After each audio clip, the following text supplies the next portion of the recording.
In their simplest form, the drill stem test tools run on either drill pipe or tubing, consist of flow control valves, a fluid sample chamber, an inside pressure recorder, one or more packers to isolate the zone being tested, a perforated anchor for fluid to enter the tool string, a temperature recorder, and a pressure recorder.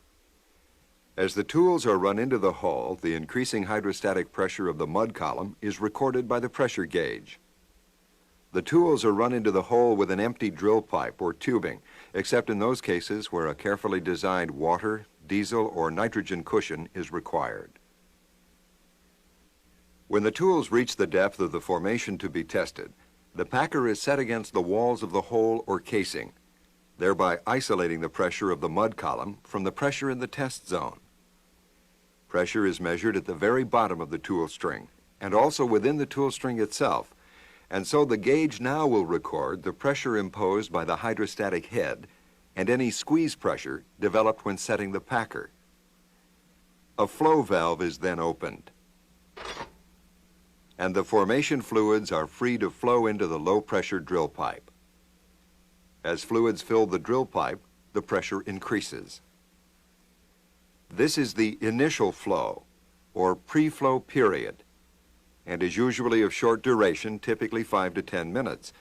Its purpose is to relieve any buildup in pressure that may have occurred in setting the packer or packers, or any supercharging of the reservoir due to mud filtrate invasion. A control valve is then closed. And because fluids can no longer flow into the drill pipe, the pressure recorders begin to feel the formation pressure, and the recorded pressure normally approaches the original formation pressure. This is the initial shut-in pressure. This shut-in period typically lasts for 30 to 60 minutes. The control valve is then opened once again for the second, more important flow period. The test will last for 60 to 180 minutes for an open hole test and up to 8 to 10 hours for a cased hole test. At the end of this second and final flow period, a fluid sample is collected and isolated in the sample chamber. Samples are also collected at the surface for wells that flow to the surface. This final flow period is followed by a final shut-in period, which should last for about twice as long as the final flow period. This gives a value for the final shut-in pressure. Any produced hydrocarbons are then reverse circulated out of the test string. The packer is carefully released and the tool pulled to the surface.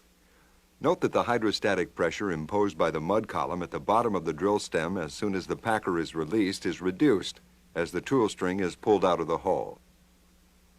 At the surface, the pressure recording device is retrieved from the tool string, and the dynamic response of the test interval to the alternating pressure drawdown and buildup periods is analyzed.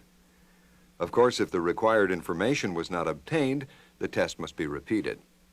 To avoid this costly remedy, it is now possible to measure pressures at the surface while the test is being run.